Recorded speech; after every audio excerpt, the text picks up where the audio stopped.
Πάντως θέλω να συγχαρώ από τα βάθη της καρδιάς μου αυτούς εδώ τους λεβέντες, οι οποίοι έκαναν πραγματικότητα το όνειρο που είχαμε και έχουν πάρα πολλοί άνθρωποι. Σε κάθε μου βήμα συναντώ ανθρώπους που λένε καλά, γιατί δεν ξεσηκωνόμαστε, γιατί δεν αφήνουμε τους καναπέδες. Και ασφαλώς και πάλι βλέπω ότι υπάρχει αυτό το μούδιασμα, αυτή η νάρκη, αυτή η φοβία, προκειμένου να παρουσιαστούν εδώ οι οποιοδήποτε υποφέρουν ή βλέπουν το άδικο και την κακουργία, ας πούμε, της άρχουσας αναρχίας σε βάρος του λαού. Αλλά θα καταλογίσω στους προλαλήσαντες το γεγονός ότι δεν είπαν τίποτε για τη μεγάλη μας κυρία, η οποία μας επισκέφτηκε, την κυρία Μέρκελ, αυτή την αρχηγό του Τέταρτου Ράιχ, η οποία είναι η άλλη όψη του νομίσματος του κανόνια.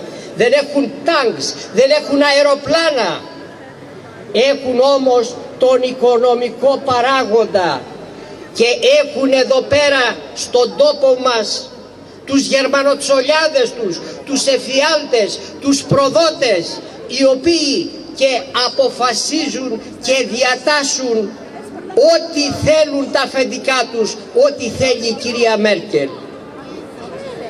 Πρέπει να καταλάβουμε ότι όταν έρχονται αυτοί εδώ πέρα δεν έρχονται να μας προσφέρουν δώρα, αλλά έρχονται να μας προσφέρουν δώρατα.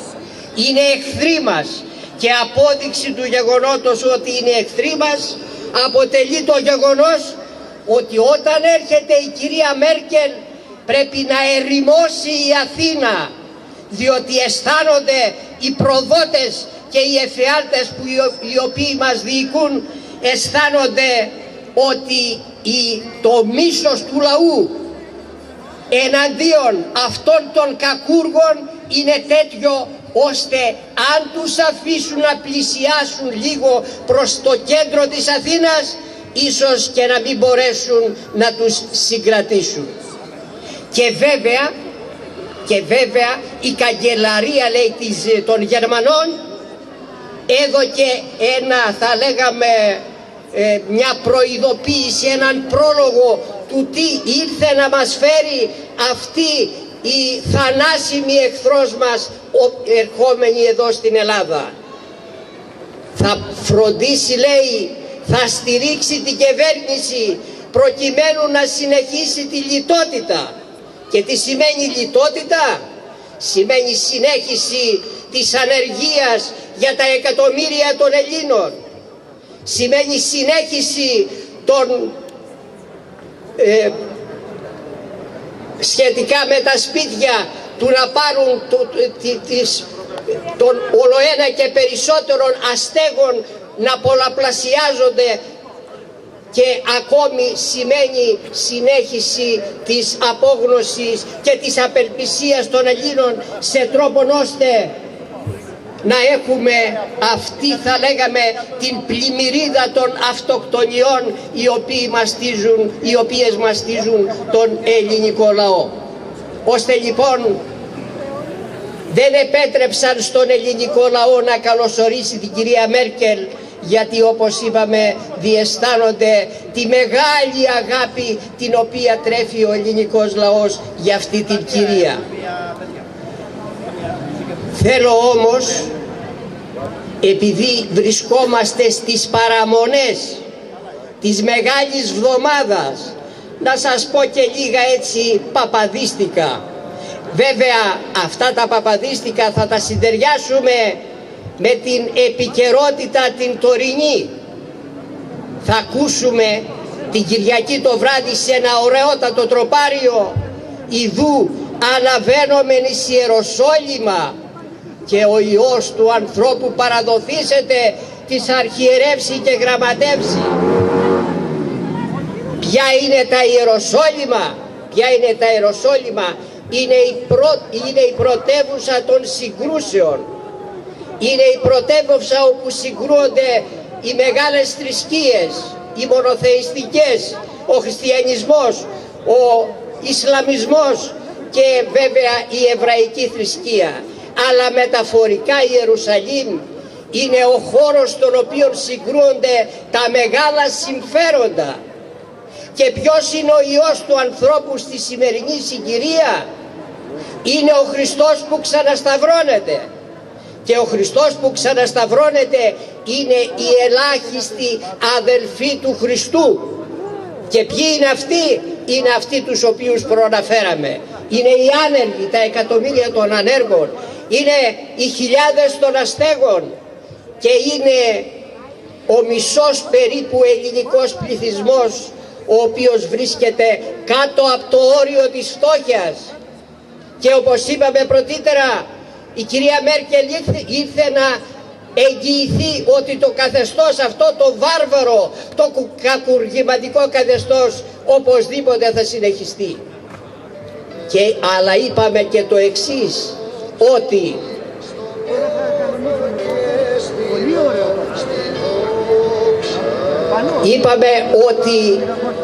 ο λαός σταυρώνεται από τους αρχιερείς και τους γραμματείς. Και όταν λέμε αρχιερείς, ας μην πάμε συγκεκριμένα στους αρχιερείς αυτού του τόπου και εδώ της Ελλάδος μας. Όχι, ας πάμε στους χριστιανούς. Οι χριστιανοί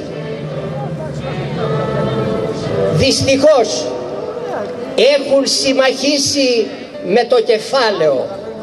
Έχουν συμμαχίσει πέρα από κάθε, θα λέγαμε, ευαγγελική δεοντολογία με τον καπιταλισμό. Ο Χριστός λέει χαρακτηριστικά: ουδίναστε δουλεύειν Θεό και μαμονά. Δεν μπορείτε να τα έχετε καλά με το Θεό και με το μαμονά. Αλλά οι σημερινοί οι χριστιανοί τα έχουν καλά και με το Θεό και με το μαμονά. Και δεν τα έχουν καλά μόνο με το Θεό και το μαμονά, αλλά όπως έλεγε ο αείμνηστος Νικόλαος Ψαρουδάκης, ένας αληθινός χριστιανός και ένας αληθινός πολιτικός, τον οποίον οι αρχιερείς και οι χριστιανοί, οι θρησκευόμενοι ποτέ δεν τον υποστήριξαν, έλεγε ότι στα χρόνια της Χούντας οι χριστιανοί, από αστοχριστιανοί, δηλαδή καπιταλιστές χριστιανοί που ήταν, έγιναν χριστιανοφασίστες. Και σήμερα τι είναι? Είναι χριστιανοναζί, είναι στην υπηρεσία της Μέρκελ και ακόμα είναι στην υπηρεσία του σιωνισμού, ο οποίος σιωνισμός είναι σε τελική ανάλυση σατανισμός. Για φανταστείτε οι οπαδοί του Χριστού να είναι στην υπηρεσία του σατανισμού.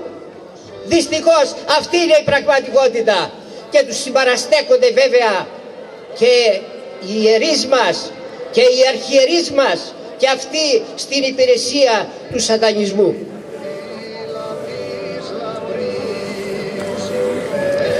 Αλλά είπαμε είναι και οι γραμματείς, και οι γραμματείς ποιοι άλλοι είναι? Είναι οι κυβερνήτες μας, είναι αυτοί οι οποίοι νομοθετούν.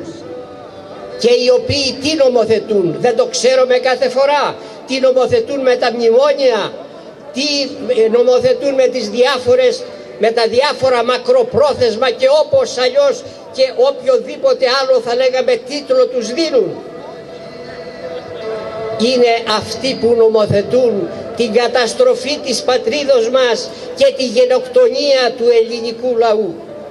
Και ανάμεσα σε όλα αυτά είναι και οι νόμοι τους οποίους έχουν σχετικά με τις τράπεζες. Βέβαια εγώ δεν είμαι οικονομολόγος για να σας πω το τι συμβαίνει εκεί στα ιδιαίτερα, στα ίντερνα θα λέγαμε των τραπεζών, αλλά θα σας πω κάποια απλά πράγματα από αυτά που έχω ζήσει.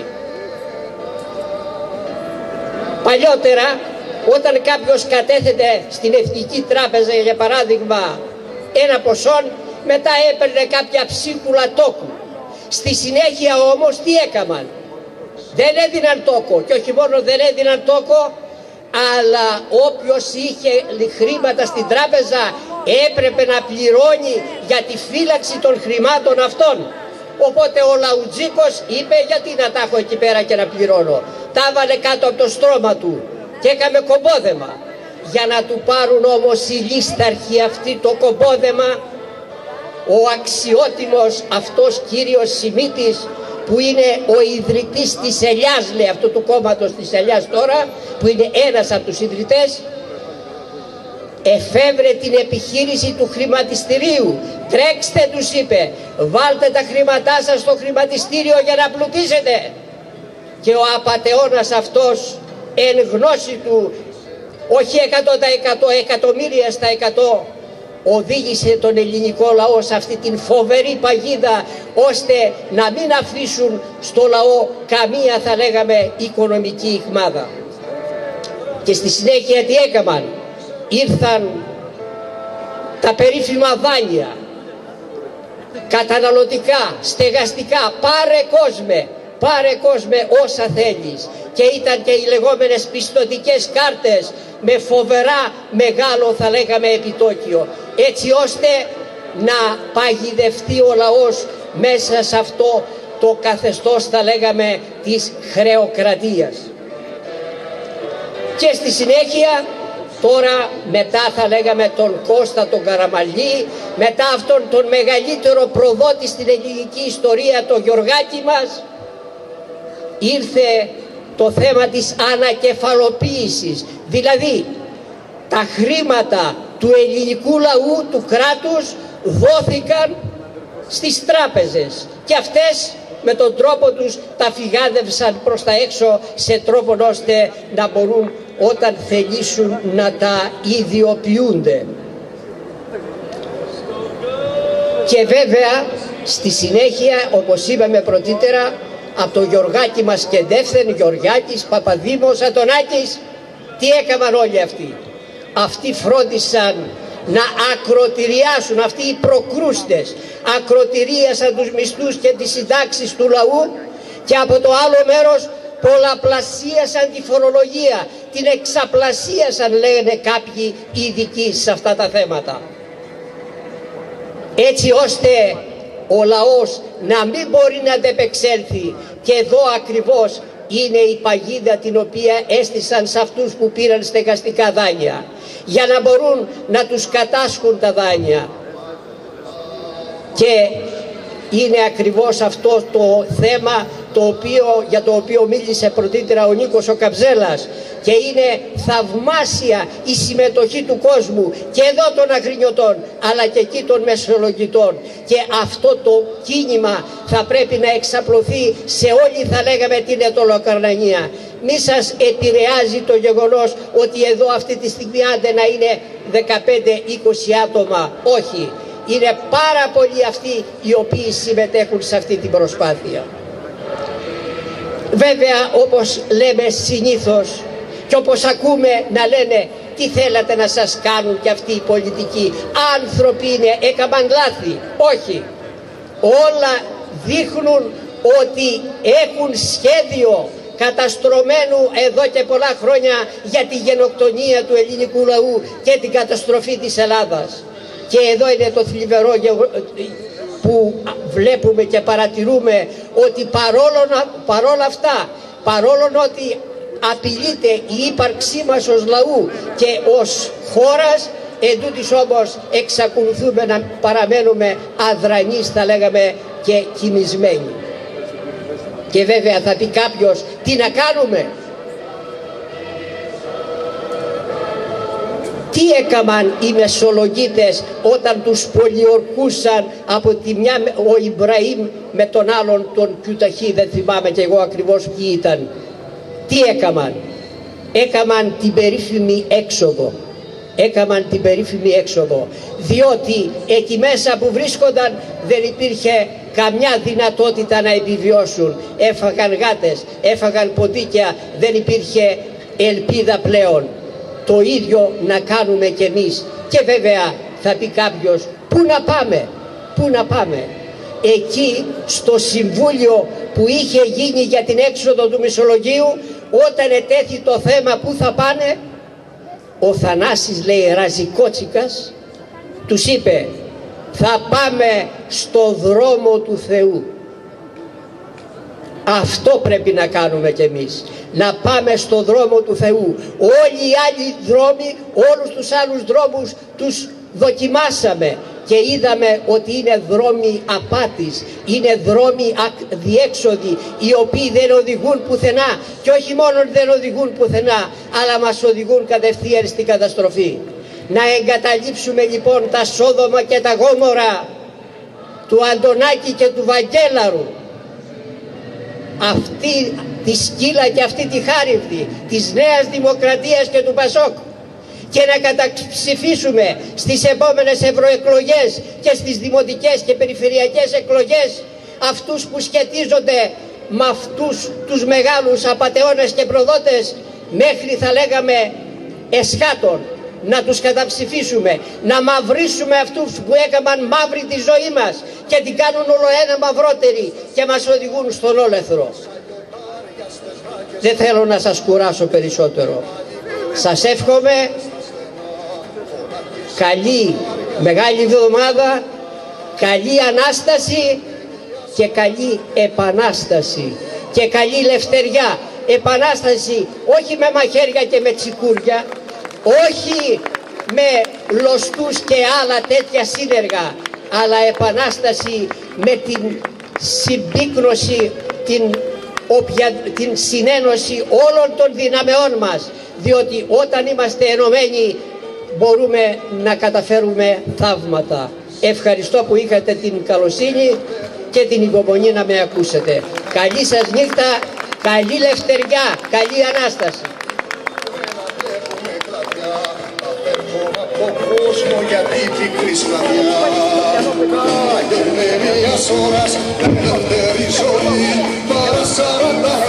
Θέλει κάποιος άλλος να πάρει το λόγο, να κάνει μια τοποθέτηση, μια ερώτηση?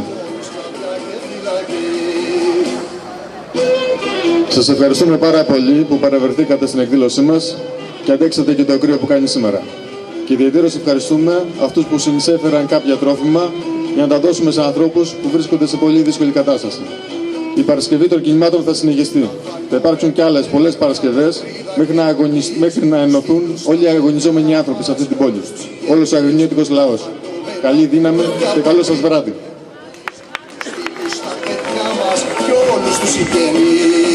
Κάθε μερίας ώρας ελεύθερη ζωή, παρά 40 χρόνους καρδιά και φυλακή, παρά 40 χρόνους καρδιά και φυλακή, παρά 40 χρόνους.